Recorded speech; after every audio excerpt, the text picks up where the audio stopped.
Hi, it's Steve Hargadon, and welcome to the Future of Education.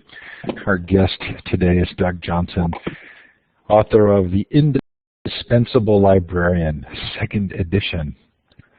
Hi, Doug. Hi, Steve. How are you doing? I'm so glad you're here. A guy with dark hair and a gray beard. I think I know that face somehow.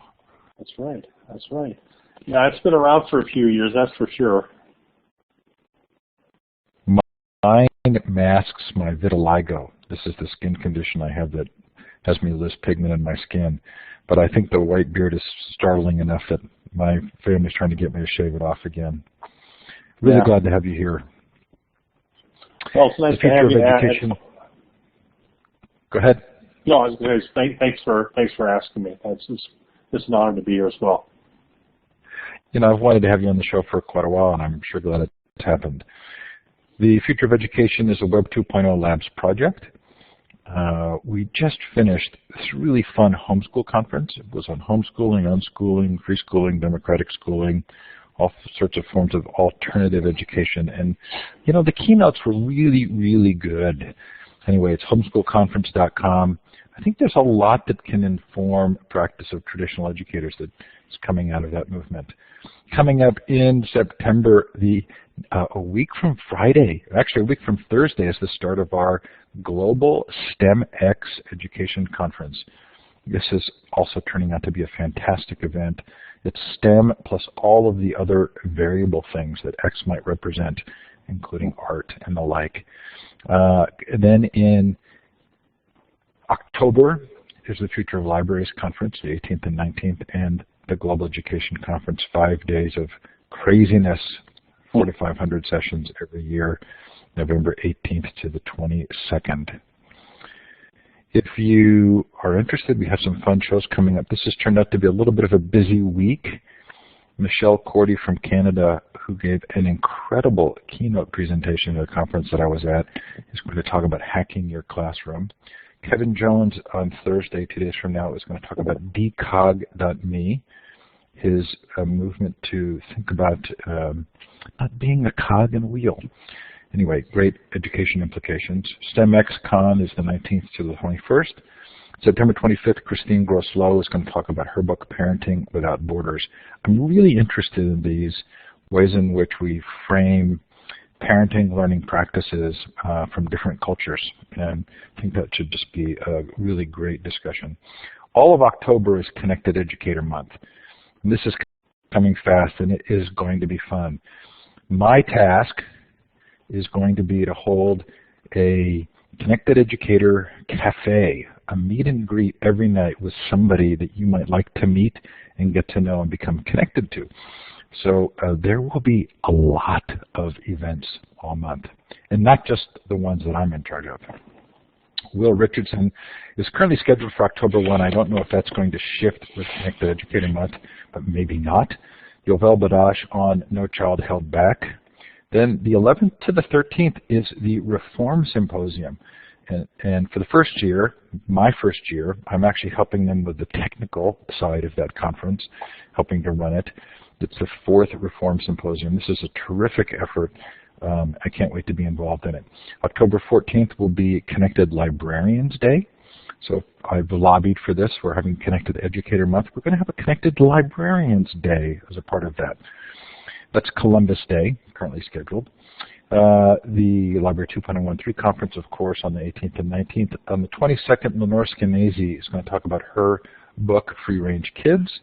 And then on the 29th, Brandon Bastide and I are going to drill down on a Student Bill of Rights. If you've missed any of the shows, they are all recorded. They're in full Illuminate, Blackboard Collaborate form and an MP3. They're all at futureofeducation.com. So this is your chance to let us know where you're participating from. So look to the left of the whiteboard. You should see a set of icons. You're looking for the star icon. Double click on that and then click on the map. For those of you who know, I'm back in North Carolina to start spending the year at Black Mountain Soul, the self-organized learning environment. The reopening of Black Mountain College is an experimental Learning Campus. I'm so excited about that, but I will not talk about it at this moment, but look for more information as that moves forward. Sorry there, I messed up your icons. If you click on that star and then click again on the map, that'd be great. And then go ahead and put a note in the chat.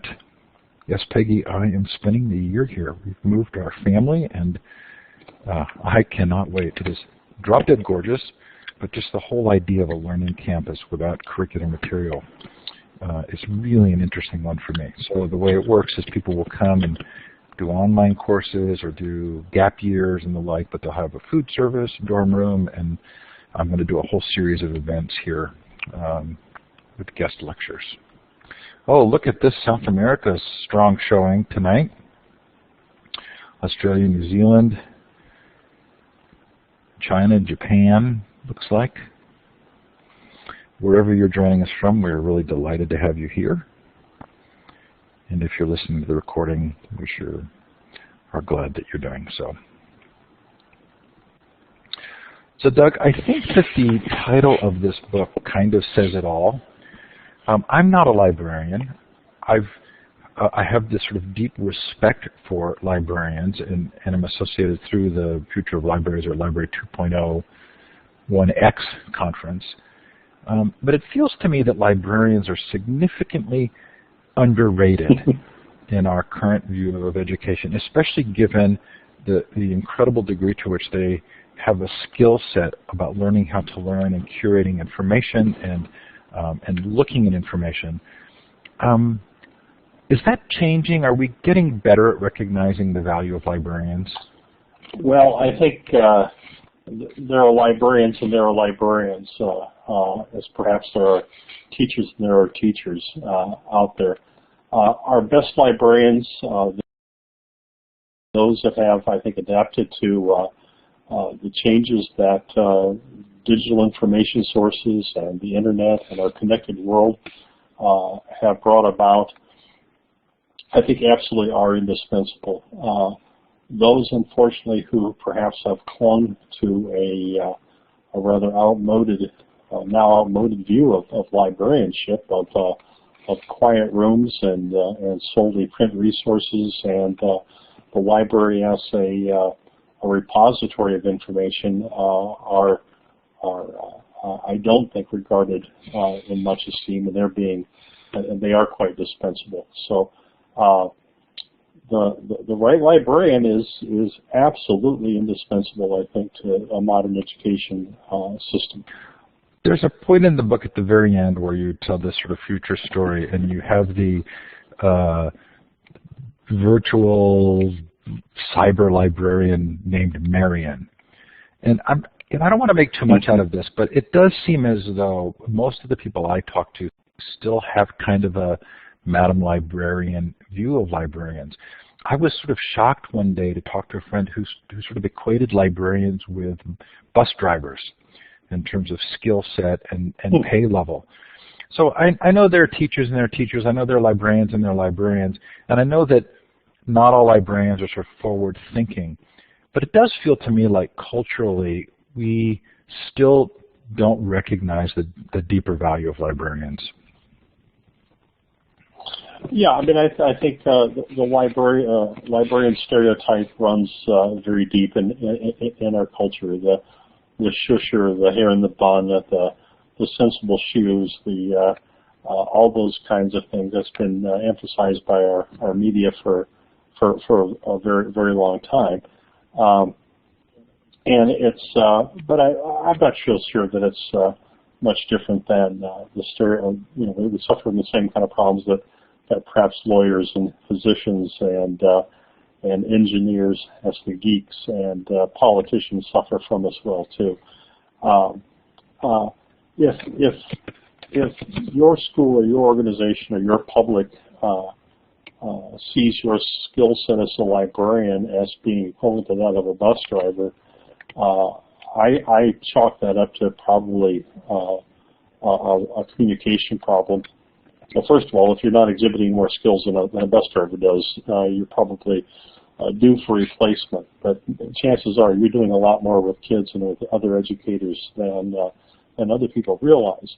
One of the things we don't do very well, and this is something that I address in the book, is that we don't communicate particularly well to our administrators, to our parents, to our other teachers, exactly what it is that we do. And public relations, communications, even marketing is something that has to become a part of our skill set, whether we like it or not. In the book you suggest that we need to add 3 roles for librarians: virtual librarian, crow's nester, and rabble-rouser. I wasn't even aware there was a crow's nester, but I love the concept. Crow's nester. Do you want to talk about the expanding role? Yeah, actually, those roles have been around for quite a while. One of the first professional articles I ever wrote was probably about 1992, and I pulled these terms out as sort of counterpoint to the roles that the AASL was at that time promoting for school librarians. The virtual librarian, I think it pretty much speaks for itself, and that's come, I think, increasingly more to the fore as time has gone on. As information comes and entertainment comes in electronic formats, we have to shift our areas of expertise, of course, from print formats and analog formats now, of course, to digital formats. So, I think that's just a given. To me, that's a really increasingly a really exciting time for school librarians. We see a lot of our teachers now offering courses that are supplemented with Moodle, and Moodle needs access to a lot of online resources, and those online resources need to be digital. Well, who's going to be there to help the teacher locate and evaluate and access those resources except for the virtual librarian? The crow's nester, if you remember the concept of the crow's nest on old sailing ships, that's the person who sits way up in that little basket high on the mast and looks out over the seas to see the coming storms and the coming pirates and the coming new lands. It had to have been absolutely terrifying kind of a role to have on those sailing ships, and I think for those of us who look ahead to see what the changes are that are coming in education, we may suffer a little bit of that fear as well too. But as schools are starting to use technology to do things like personalized and individualized education, to flip classrooms, to offer more virtual learning environments, to really fundamentally change the way education is offered to our students, somebody has to be in that crow's nest learning those new skills, those new techniques, and helping point the way. And I believe really the librarian is one of the people in the buildings that can help teachers do that. And then, of course, the rabble-rouser is the change agent, the one that wants to see schools get better for all kids and is not afraid to speak up and assume a leadership role in terms of making schools a more humane place for students. I think a lot of us are pretty upset by some of the things that have happened as a result of testing and No Child Left Behind and those sorts of things. I wrote a post not long ago talking about schools killing the love of reading because every time you read something you have to write a multiple choice test as a result of it. Why would anybody ever want to read? So librarians can be that positive voice for change that works for kids and not against them. So I want to draw a parallel here, Doug, because I feel like the way in which the internet has given us individual voice, the way in which it provides alternative voices to traditional institutional voices, is creating an environment in which we are seeing the need for students to be agents, to be more proactive themselves, to not only learn how to learn, but to learn how to integrate what roles that they want to play in a much more proactive way. Feels like there's a real parallel between this need that we feel for students to become more proactive and the message you're giving here of librarians being more proactively involved in the conversation, and maybe that we're thinking educators as a whole becoming much more proactive. Is that parallel? Does that occur to you as well? Well, I think it's an interesting blend between our traditional role and what's coming out. And I'm not sure if this is answering your question or not, but this is what your question made me think about. Librarians have been the voice for intellectual freedom, freedom of expression, freedom of ideas, freedom of access to information for as long as librarians have been around. And which means we've been anti-censorship. We've been wanting to give people access to information which allows them to make their own choices and their own decisions. Well, as the electronic world comes in, good librarians, I think, then have extended that intellectual freedom concept into, first of all, being more or less, I wouldn't say anti-filter, but I would say the appropriate use of internet filters in schools. We don't block access to any more information than we absolutely have to.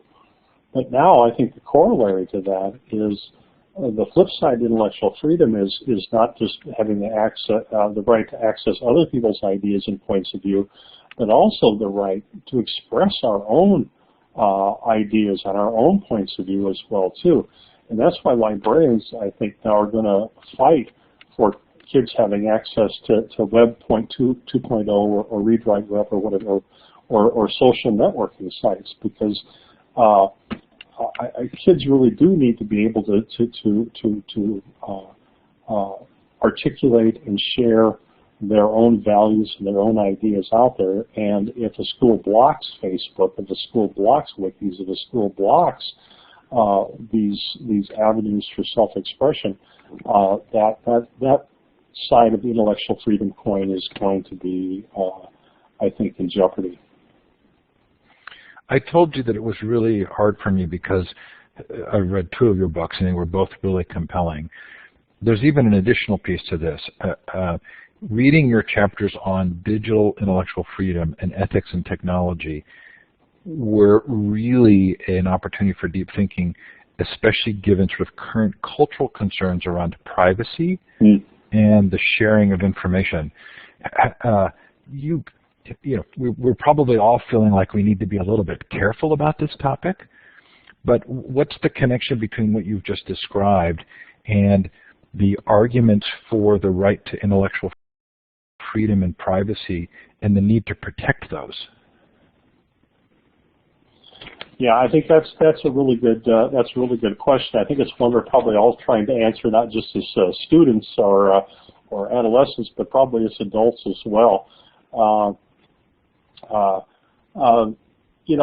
With every right, like the right to free speech, the right to self-expression, comes responsibilities, and that's probably the best thing that we can be teaching kids right now is that you can say whatever you want to, but do know that there are maybe consequences as a result of your free expression as well too. I mean, I've got every right to go out there and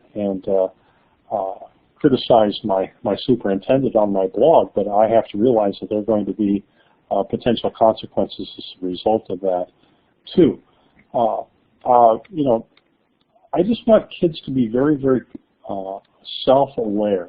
I want them to be deliberate about what they put out online. I want them to understand the implications of creating a good digital footprint.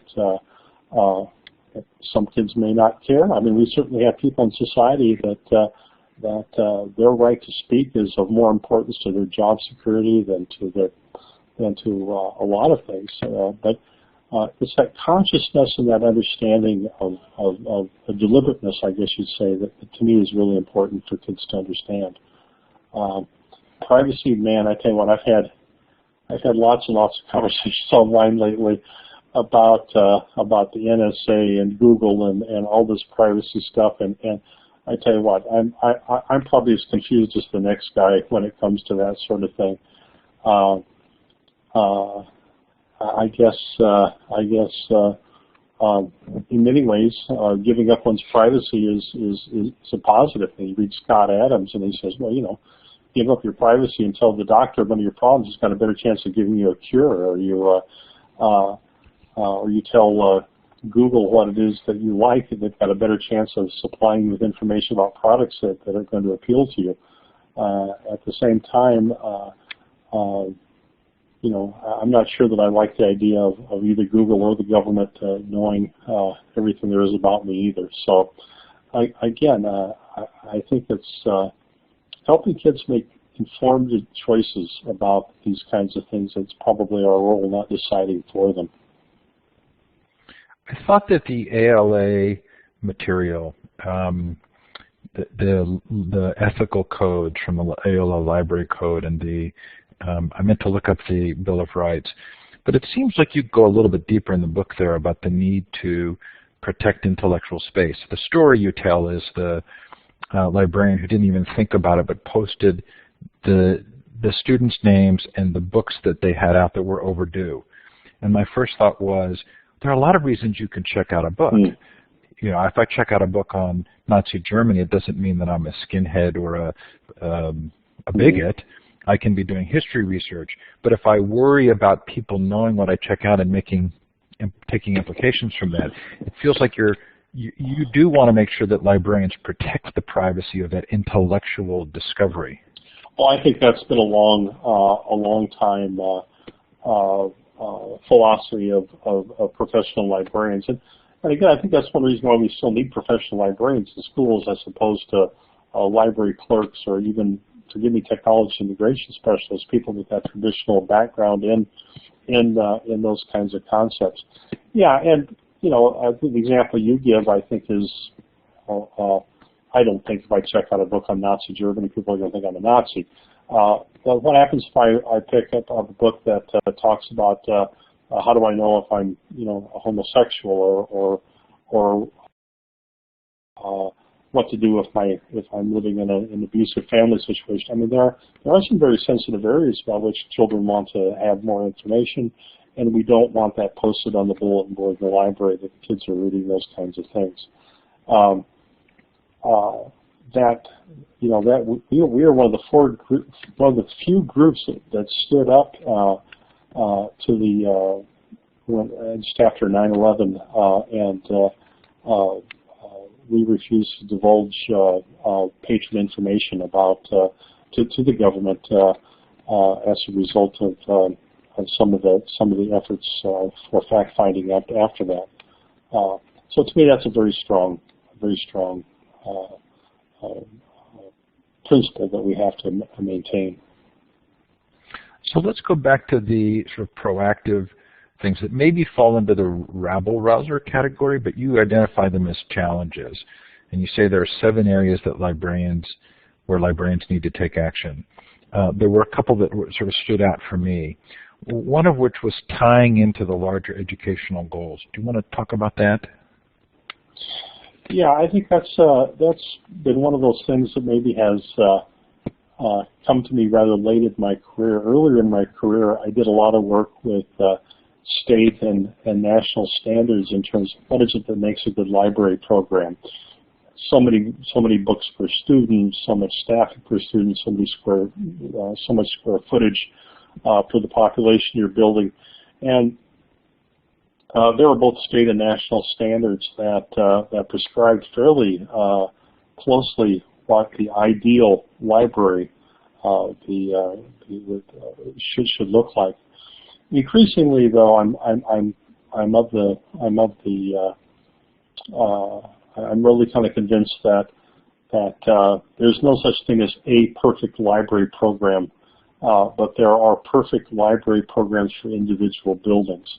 And unless we design a library program that suits the individual needs and goals and mission of our parent institutions, we're not really going to be the perfect library.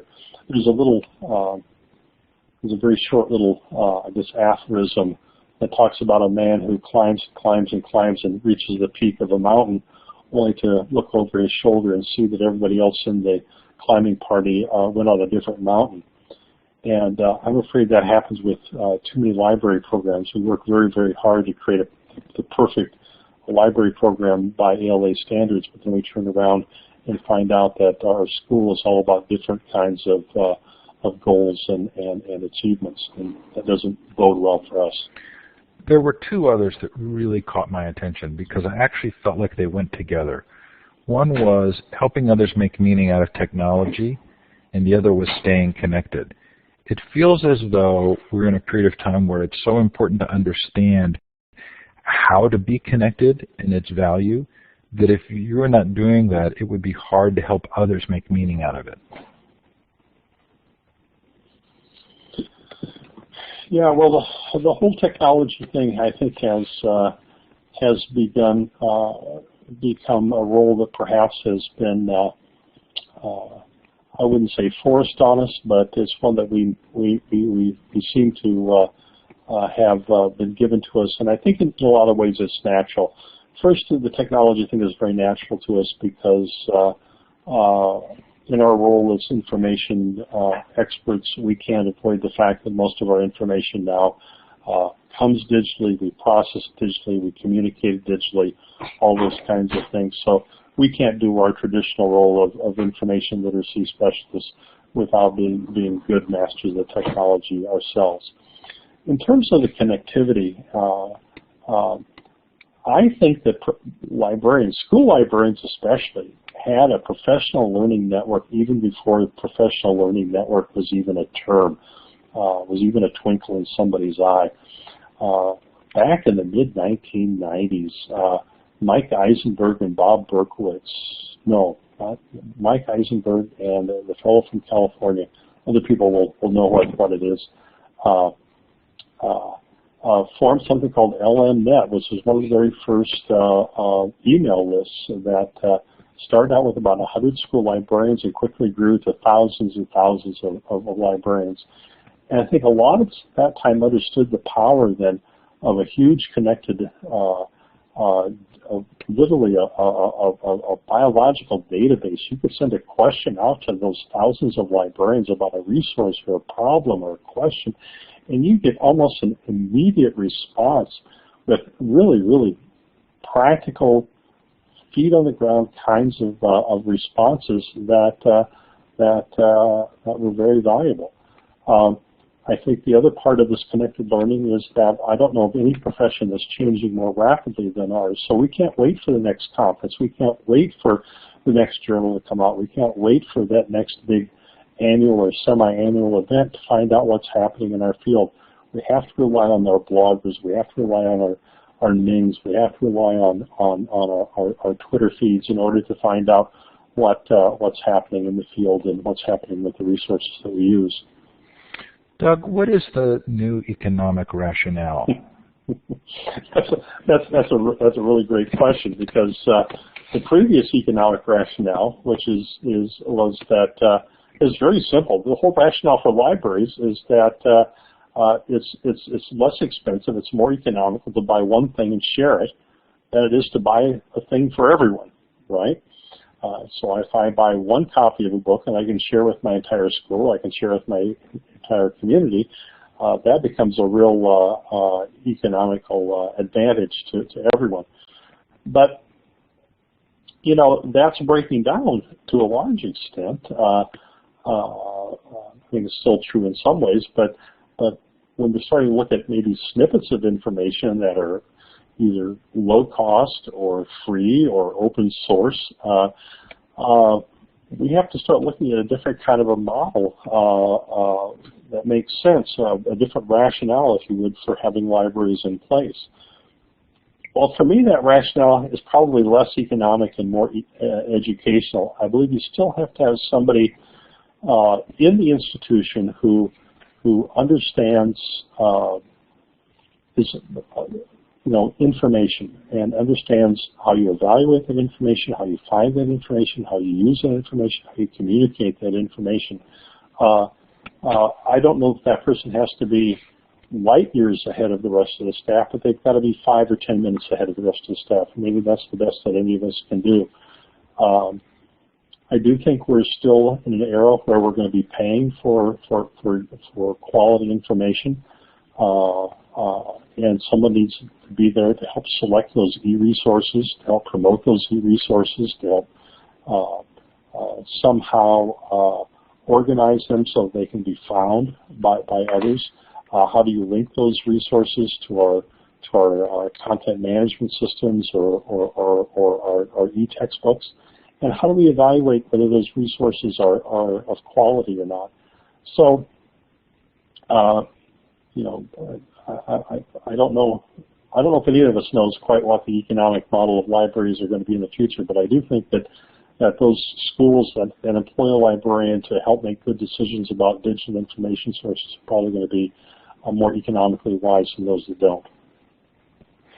Doug, one of the things I keep thinking about, I can't get out of my mind, is the role that curation is beginning to play for me, and in my own children, sort of watching them move into a world in which having a depth of curated information on a particular topic becomes the career path. How much is that being talked about, and how do you see that fitting in? Yeah, well, curation is just sort of like this whole term that's come up in the last few years, and I'm not exactly sure I'm terribly comfortable with the term myself. In a sense, I think curation maybe reflects the fact that we're hoping that children, students develop a passion or an interest at a relatively young age and continue to develop that interest or that passion throughout their educational futures. And as a result, they're going to be building a collection of materials that have personal meaning and relevance to them. A part of curation is going to be very carefully selecting things that are valuable. I think it's also going to mean tossing out those things that perhaps are no longer relevant as well too. I mean, a good curator is going to both add and subtract from that list of or that bucket of information sources. I'm sensing that a good curator is also going to be adding his or her own content to that collection. I'm very excited about students building electronic portfolios, something we've talked about for years, but now it just seems like the technology's finally caught up with us. So now when I go to a college interview, or even I go to a job interview, I should be able to show a body of work that I've produced that demonstrates that I have mastery of a particular skill or discipline or area of study.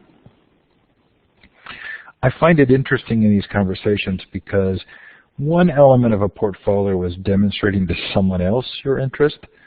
Another aspect of a portfolio is actually discovering and collecting and manifesting your own internal interest. And it feels like that's part of the shift from institutionally being measured to driving your own learning.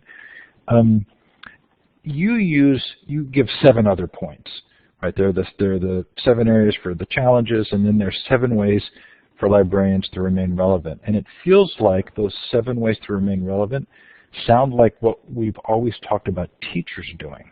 You know what? I'm kind of blanking on those 7 areas. I don't even have the book with me, so I'll tell you. Okay, you had remaining information. Don't hold me responsible for something I've written 2 years ago. I don't remember. No. Remaining information experts, supporting active style of learning, creating personal learning experiences, creating a welcoming and safe environment. Well, you know, I think those, you know, Steve, there's a huge schism in education right now. We've got one side of the fence that's the No Child Left Behind, the race to the top, the assess everything and everybody multiple times using objective tests, and let's evaluate the teachers and the learning environment by how the kids do on the idiotic tests of endless dots. And then you've got the blogosphere, and you've got all the people on the other side who I think have more of kind of a Dewey model, or more of a model that stresses individuality, that stresses performance-based assessment, that stresses those kinds of things where and personal empowerment and personalized learning, all those kinds of things. So,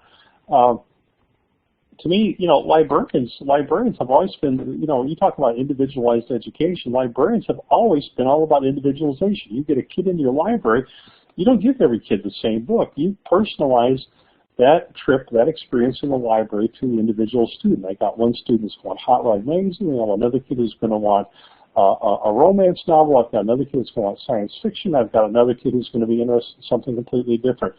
So we have always been, I think, about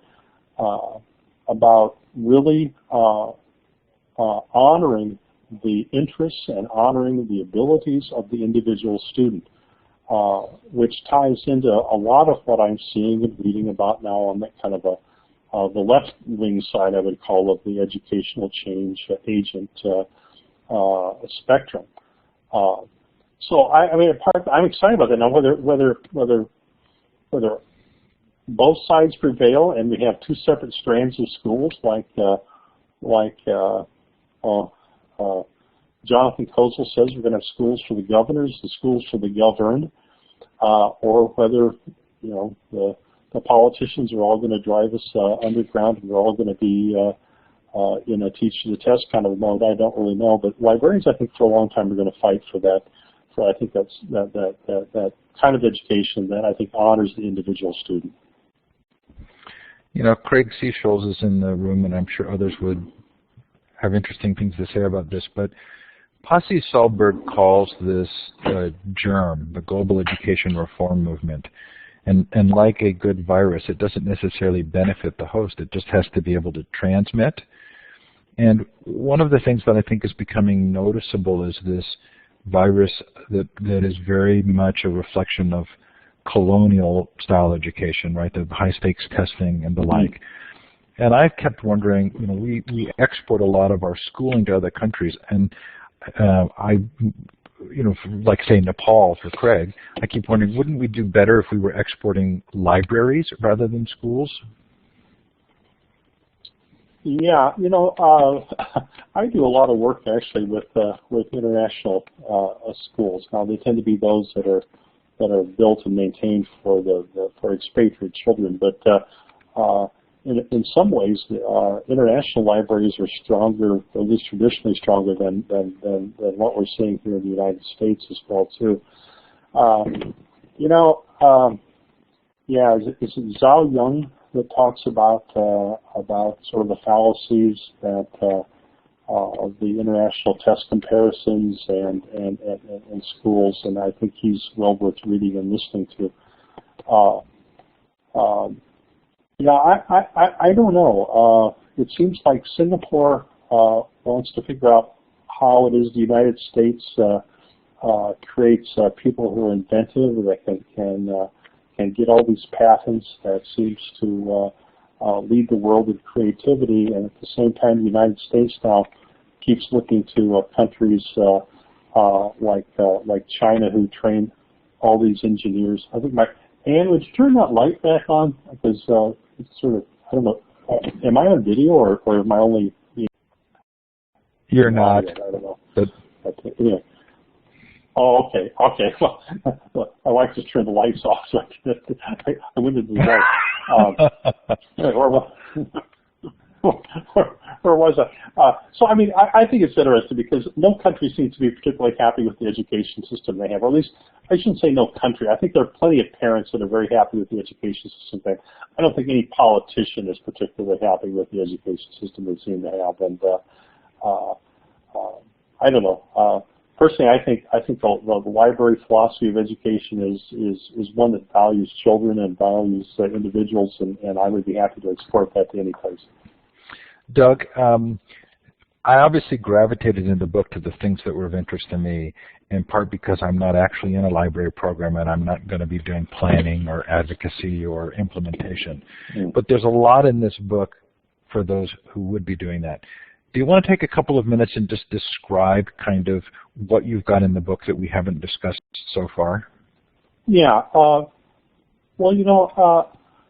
as I think about the way I approach a book like this, Peter Drucker said that, I think had a rather a pithy statement. He said that leadership is doing the right thing and management is doing things right. And in this book, I tried to capture both sides of that equation. I think we have a lot of leaders. I think we have a lot of visionaries in not just librarianship, but in education in general. But those folks don't necessarily have clue, one, as to how to make those things actually work in schools with real teachers and real budgets and real political realities and those kinds of things. At the same time, you can be the world's best manager. You can put lots of things into places, but if you're not managing a program that's making a difference for kids and changing the world, what's the point of that either? So what I've really tried to do here is balance both sides of those things and talk about both the sort of the visionary leadership aspects of being a school librarian, but also, how do you create a good budget? How do you do collaborative planning? How do you assess your library program?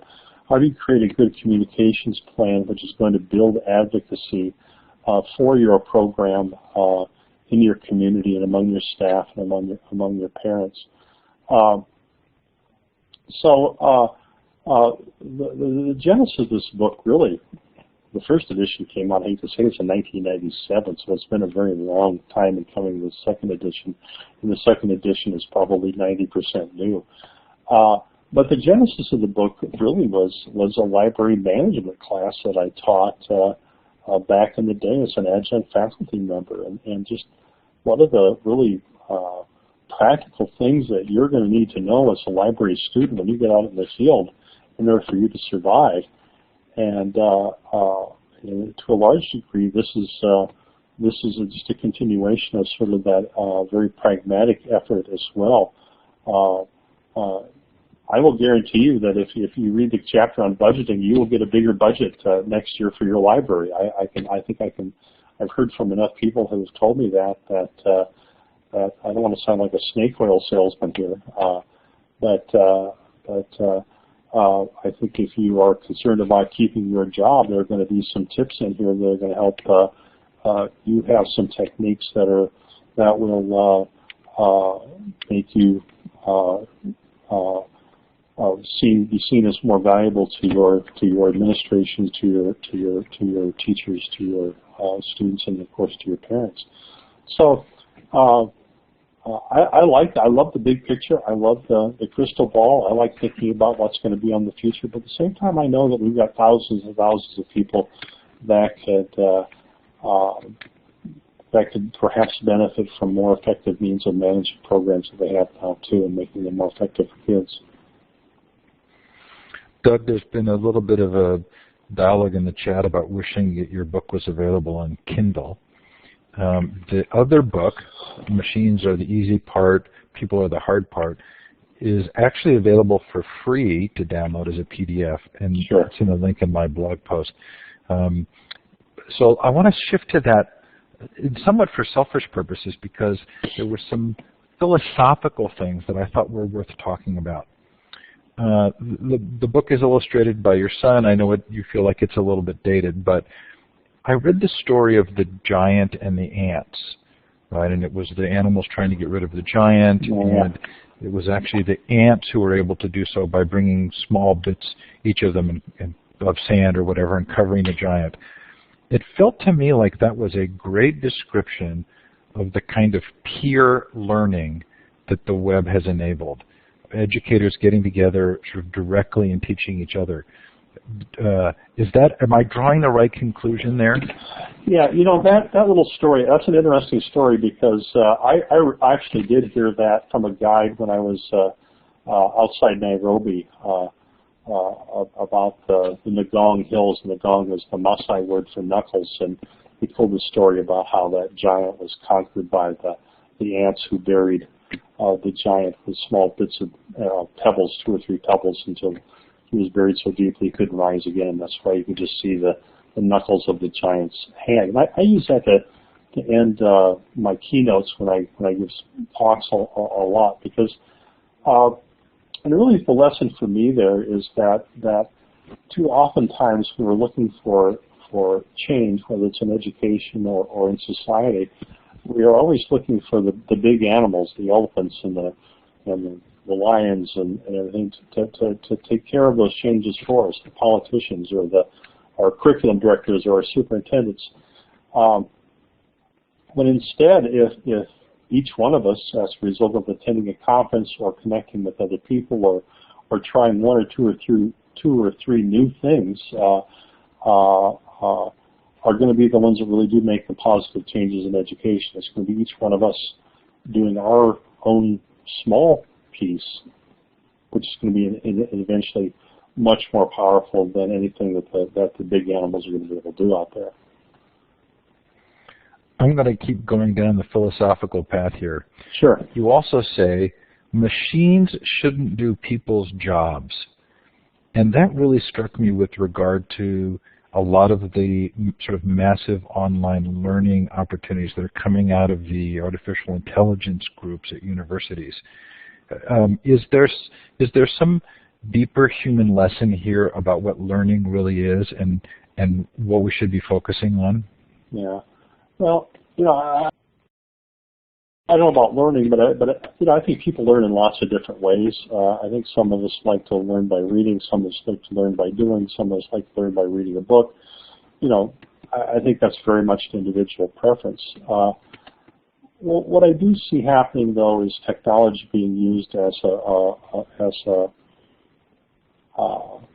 way of making education less expensive, cheaper, and especially less expensive and cheaper when it comes to educating kids who may not have a lot of, come from a very high socioeconomic background. I worry that somebody at the Department of Education back in the late 90s said that in the future the poor kids are going to have technology and the rich kids are going to have human teachers. And to a large degree I see that happening right now. I worry about these schools that where kids come in the morning and they're stuck in front of a computer doing programmed instruction in these big 90 or 100 station labs, and they have very little interaction with human teachers. They are taught how to read, and they are taught how to do math, at least at a fundamental basis. But to me, education, I guess, has always been about connections with other human beings and learning their passions, being regarded as another human being. Clifford Stoll, gosh, it's been a long time ago too. You really bring out the old man in me now. But he talked about the different kinds of messages that we send to our kids. One, if we put them in front of the computer to do flashcards, math, or if we actually sit down with them one-on-one and do flashcards with them individually, what does that show? What message are we sending about the value of that individual to those students in each of those situations? So, I think, obviously I love technology. I'm a technology director. I'm surrounded by it. I think it has tremendous potential, but it only has potential, I think, if it's combined with that human aspect as well too, in which we're felt cared about, we feel valued. We're not just something to stick in front of a screen. So interesting. I'm making this note to look up Clifford Stoll. Who said the poor kids will have technology, the rich kids will have teachers? It was somebody from the Department of Education back in about 1996, and I'd have to look that up myself. I'm not even sure I have a name to go with that, but it's something that stuck with me for a very long time. It was something that was predicted, like I say, I think it was back in the mid to late 90s. I'll have to look that up. I interviewed Kevin Kelly, who talked about at length the Amish and their approach to technology and the sort of rational willingness to kind of experiment, see how the technology impacts the social culture, and then make a choice.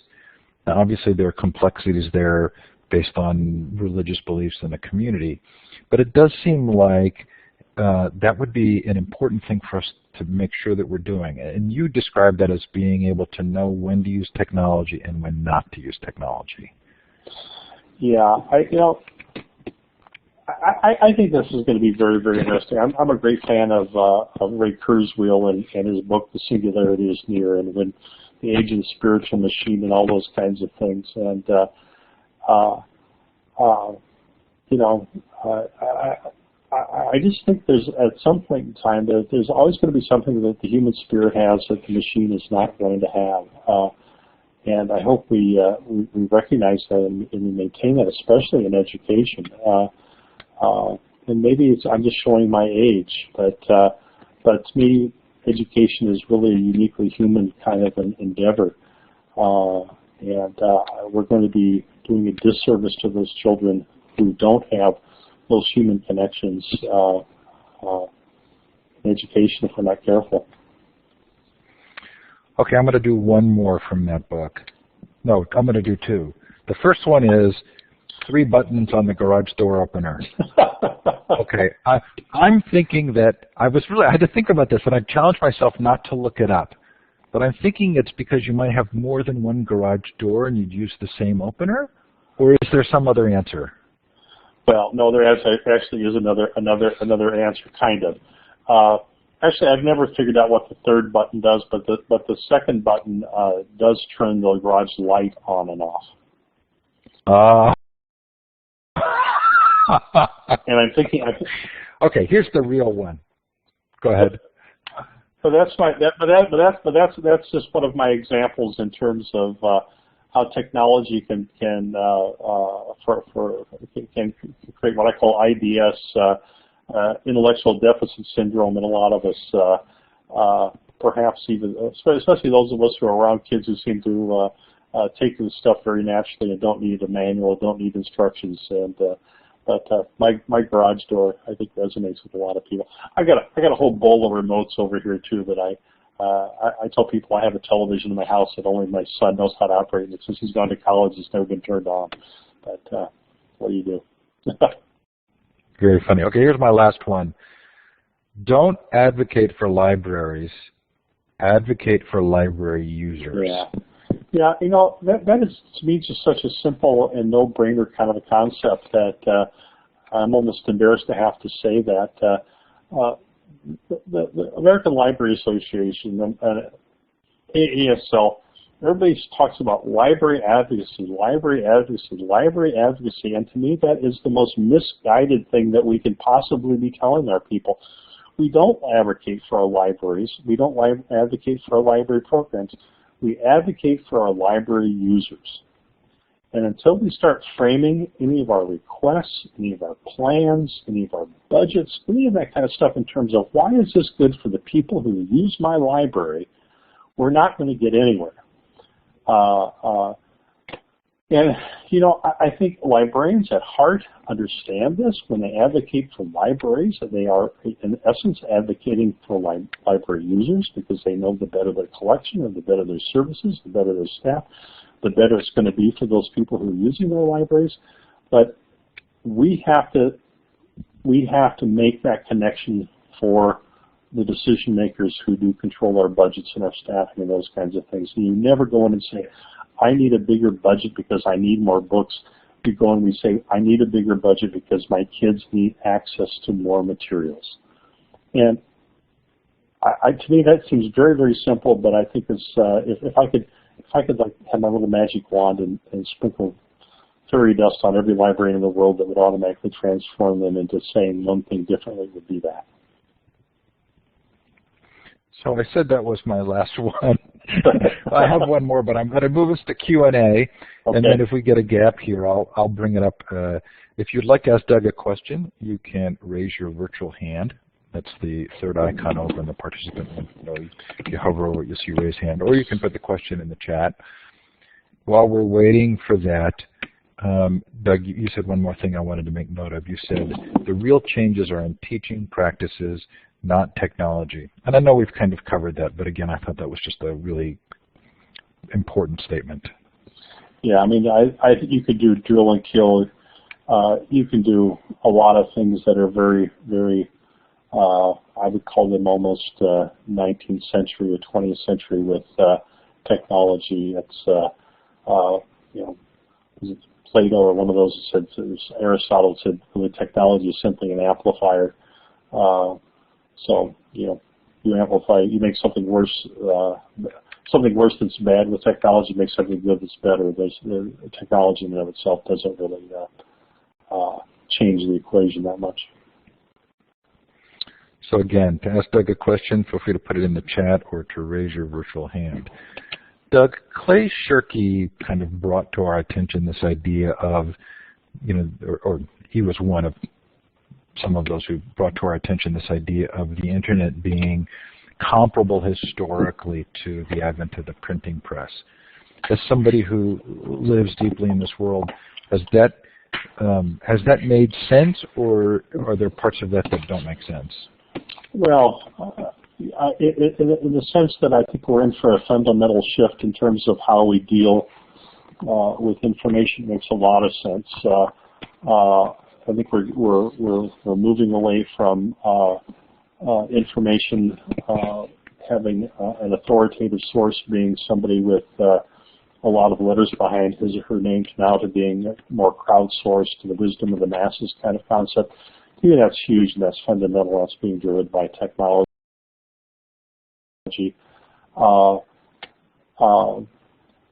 The biggest thing that I can see the difference is between the printing press and the internet is just the rate of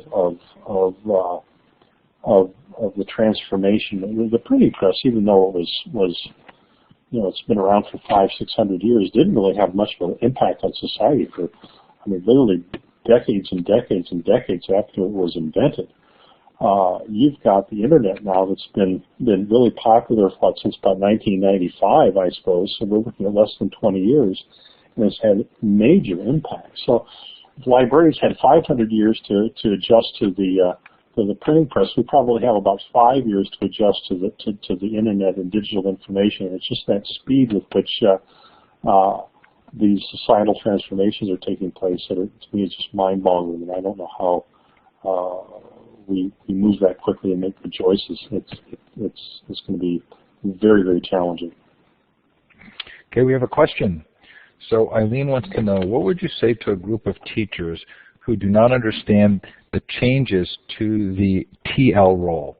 I'm thinking that's teacher librarian. How do you get them on side for collaboration, etc.? Yeah, that's one of the things that I talk a lot about. Well, about a lot in my book, but a considerable amount is, I'm a great believer in collaborative decision making and collaborative planning and joint ownership of the library program. I discovered very early in my career that I didn't necessarily know what it was that teachers wanted in terms of a library program or even the services that I could provide. But the best way to find that out is to form a library advisory committee or have a group that would meet on a regular basis and help me plan the program, develop policy, develop budgets, develop goals and objectives, and those sorts of things. By actively, I think, recruiting teachers and parents and administrators and students to participate in those kinds of long-term activities, I think you're going to not only develop ownership of the program, but you're also going to develop a more realistic view of what it is that people actually want too. Okay, Doug, we're probably at the moment. That was really fun. Thank you. I'm glad we finally pulled this off. Yeah, your questions were incredible, Steve. I'm astounded by your intellect. I really, truly am. Oh, now I'm going to worry all night. That's too much pressure. You've just done an Alfie Kohn. No, it's purely a compliment to me. No. No, it's not Alfie Kohn. It would be what's her name from Stanford with the fixed mindset and the growth mindset, Carol Dweck. Now I'm going to be feeling protective of my reputation, and so I'll worry and I won't take risks. No, I don't think that's going to be the case. You're funny. Okay, so thanks so much to Doug Johnson. The book is The Indispensable Librarian, Surviving and Thriving in School Libraries in the Information Age. Don't miss tomorrow night with the amazing Michelle Cordy, and then on Thursday with Kevin Jones. Take care, everybody. Bye now. Bye, Doug. Thank you, Steve, very much. I really enjoyed it. Thanks, everybody. Thank you. Bye. Bye.